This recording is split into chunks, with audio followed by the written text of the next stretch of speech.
T'as pas WhatsApp, donc j'enverrai à ta sœur, c'est pas grave. Donc, on est sur angle et parallélisme. Ouais. Alors, sur ce cours, il faut faire attention à ce que ta prof, elle veut que quand tu démontres quelque chose, il faut que tu utilises la définition ou les propriétés. Ouais. Par exemple, là, on commence par le premier type d'angle qu'on a, les angles adjacents. D'accord? Les angles adjacents.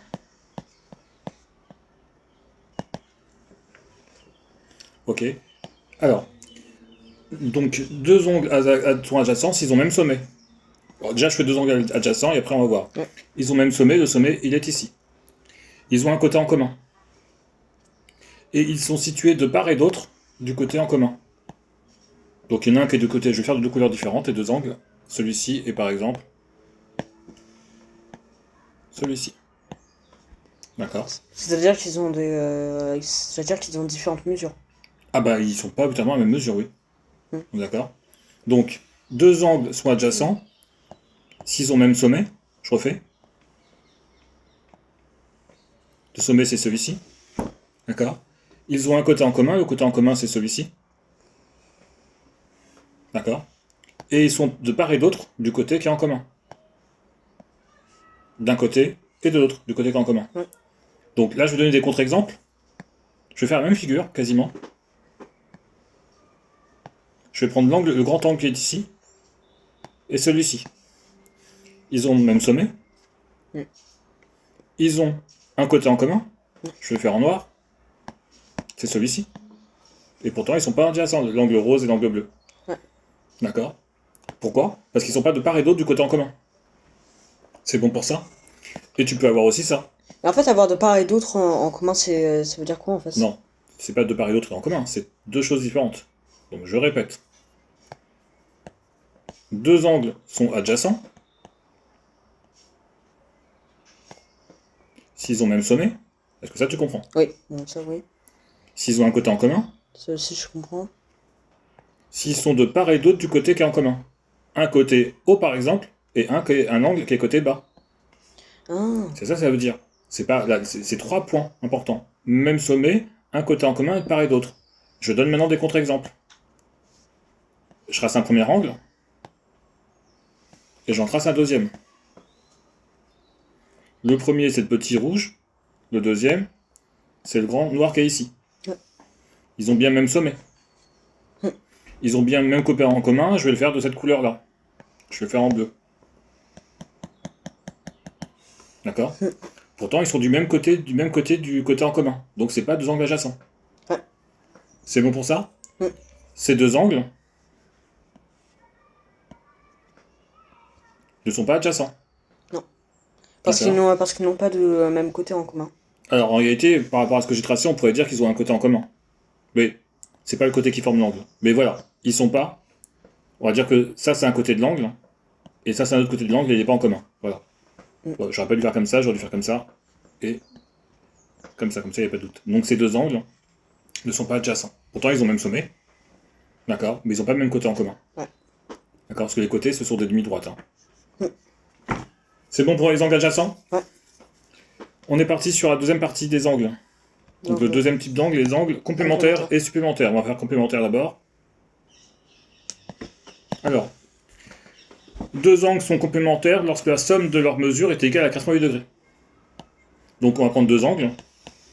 A plus B. Dès que A plus B égale 88 degrés, ils sont complémentaires. Ouais. Tant qu'on y est, on fait sur la même feuille supplémentaire. Alors ils sont pas complémentaires et supplémentaires en même temps. Ils sont soit complémentaires, soit supplémentaires. Ouais. Et c'est quand la somme des deux angles est égale à 180. Il n'y a pas d'autres conditions dessus. Ça veut dire que je vais faire un angle de 90 degrés et je vais créer deux angles à l'intérieur, le bleu et le noir. D'accord, le noir il s'arrête là. Hein. Ouais. La somme des deux angles vaut 180. Vaut 90 parce que c'est un angle droit. L'angle bleu et l'angle noir ils sont complémentaires. Ouais. Je prends cet angle-là, supposons qu'il vaut 30. Je prends cet angle-là, supposons qu'il vaut 60. Bah, On va l'appeler A et B. A plus B, en termes de mesure d'angle, on parle de mesure d'angle, ça fait 60 plus 30, ça fait 90 degrés, ils sont complémentaires. Ils n'ont pas besoin d'être au niveau du même sommet. Ouais. D'accord. Supplémentaire, c'est un angle plat. C'est 180 degrés. Ça, c'est un angle plat. Ça vaut 180 degrés. C'est la moitié d'un cercle. Si je prends un sommet ici et je coupe en 2 morceaux, donc j'ai un angle qui est ici, j'ai un angle qui est ici, l'angle bleu et l'angle rouge, ils sont supplémentaires. Si j'ai un angle qui vaut 30 et un autre angle qui vaut 150, la somme des deux vaut 180, les angles sont supplémentaires. Est-ce que c'est bon pour ça? Oui. Après, les angles opposés par le sommet. Troisième type d'angle qu'on étudie.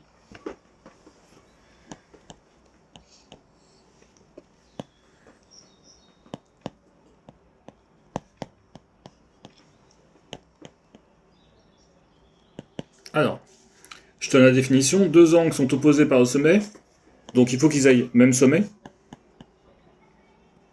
D'accord. Et les côtés de l'un des angles, j'imagine, sont dans le prolongement du côté de l'autre. Donc, les côtés de l'un des angles sont dans le prolongement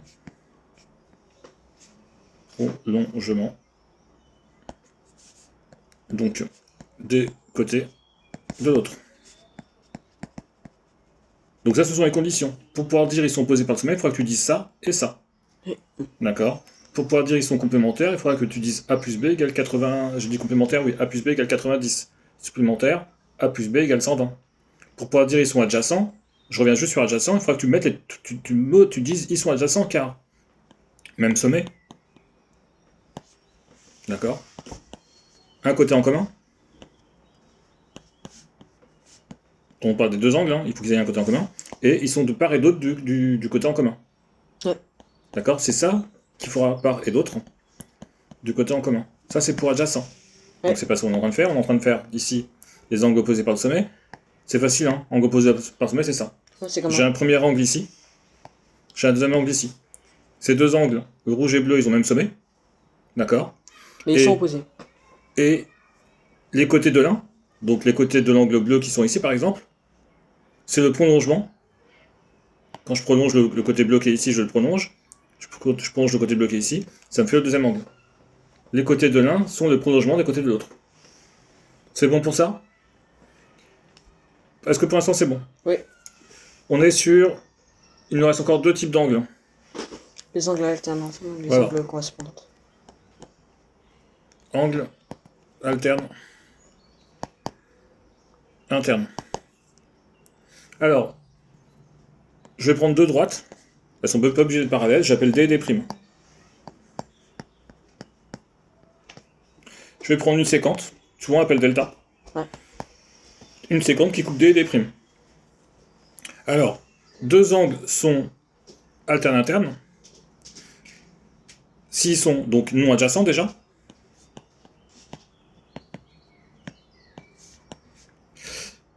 Situés de part et d'autre de la séquente, d'accord, et situés entre D et D'. Ouais. Ça marche pour ça? Oui. Donc, on y va. Il faut être de part et d'autre de delta. Donc il en faut un de ce côté-là. Ça c'est delta, je refais en rouge. Il en faut un du côté, on va dire, droite de delta, et un angle du côté gauche. Il faut qu'il soit situé entre D et D'. Donc déjà, je veux pas que mes angles soient ici. Non. Je veux pas que mes angles soient ici. Je vais retirer ce que j'ai fait, parce qu'après on voit plus rien. Donc de part et d'autre de delta, et entre D et D'. Donc par exemple, si je prends celui-ci, d'accord? Il va falloir mettre l'autre ici. Voilà. Soit je suis ici, soit je suis ici, pour mon angle alterne-interne. Sauf qu'on a dit qu'ils étaient non adjacents. Et celui-ci et celui-ci sont adjacents. Ouais. D'accord? Pourquoi je peux pas être ici? Donc, je vais refaire juste par étapes. Donc déjà, on prend les angles qui sont situés entre D et D'. Donc j'en ai un ici. Je vais changer de couleur. J'en ai un ici. Je rechange de couleur. J'en ai un ici. Je rechange de couleur. et j'en ai un ici. D'accord? Déjà, on va travailler par rapport au bleu. Donc par rapport au bleu, on a dit que s'ils sont alta interne, il faut qu'ils soient d'un côté de delta et de l'autre côté de delta. Donc déjà, ça m'élimine le noir. Donc le noir, c'est pas bon. Il peut pas être alta interne. Non. Ça peut être que le rouge ou le violet. Et vu qu'on a dit qu'il peut pas être adjacent, Donc du coup, le rouge, on l'élimine et c'est voilà. le violet. Je refais la même figure. Je refais la même figure. À peu près, bah, la même, hein. Les deux droites D et D'. D'accord. Je refais ma séquente. Et je vais garder la même couleur pour les alternes. Celui-ci, il est alterne interne. Ouais. Et si je prends par exemple celui-ci, il est alterne interne. Est-ce que c'est bon pour alterne interne? Et c'est ça qui permettra de justifier qu'ils soient alterne interne. Non adjacents. Donc deux angles sont alterne internes s'ils sont non adjacents, situés de part et d'autre de delta, et situés entre D et D'. Ça marche pour ça ou pas? Oui. On est sur le petit 5. Les angles de correspondance. Donc angle correspondant. C'est quasiment comme la même chose en termes de figure, hein, pas en termes d'angle, hein, que les angles alternes internes. Donc on prend deux droites, D et D', qui sont quelconques, hein, je les ai pas faites parallèles. Hein. Ouais. Je prends une séquente, delta, et je regarde ma définition. Donc je regarde qu'est-ce qui me caractérise, mes propriétés qui me caractérisent mes angles correspondants. Alors deux angles, ils sont non adjacents, ces deux angles, donc non adjacents. Ils sont situés de même côté de la séquente. Donc du coup, Donc du même côté que delta. Voilà. Soit ils sont de ce côté-là, là où j'ai fait mes traits noirs, soit ils sont du côté du trait rouge. D'accord, j'enlève, hein, parce qu'après on voit rien. Alors que tout à l'heure, ils étaient de part et d'autre. Ouais. Et par contre, il y en a un qui est entre, donc, du même côté de la séquente. C'est de la séquente que nous on a appelée delta. Ouais. Et par contre, il y en a un entre D et D', et l'autre angle, hein, d'accord? Donc un angle entre D et D' et l'autre angle à l'extérieur. Donc pas entre D et D', c'est ça que ça veut dire. D'accord? Donc par exemple, je vais prendre celui-ci. Il faut être du même côté et à l'extérieur, j'ai pas d'autre choix. Ça peut être celui-ci. Attention, je dis pas que c'est celui-ci, hein. Ça pourrait être celui-ci, mais ils sont adjacents ces deux-là. Ah ouais. Vous voyez que c'était non adjacents. Donc du coup, c'est ici. Je refais juste, une fois que j'ai choisi un angle, le rouge qui est ici, j'ai deux autres possibilités. Si je reste du même côté, et que j'en mets intérieur ou à extérieur. Sauf que ça peut être celui-ci, puisqu'on veut pas qu'il soit adjacent. Ouais. Donc, une fois que j'ai fait ça, ça peut être que celui-ci et celui-ci. Si jamais je choisis celui-ci, ben l'autre, il faut qu'il soit du même côté de la séquente. Donc il peut être soit là, je mets un point, soit là, soit là. Sauf qu'il faut qu'il soit à l'extérieur. Donc, ça peut pas être là où j'entoure mon point rouge, ça je l'élimine. Et en plus, il ne faut pas que ce soit adjacent. Donc ça élimine celui-ci. Il ne reste plus que celui-ci. Ces deux angles, les deux angles rouges sont correspondants et les deux angles noirs sont aussi correspondants. Est-ce que c'est bon pour l'instant? Ouais.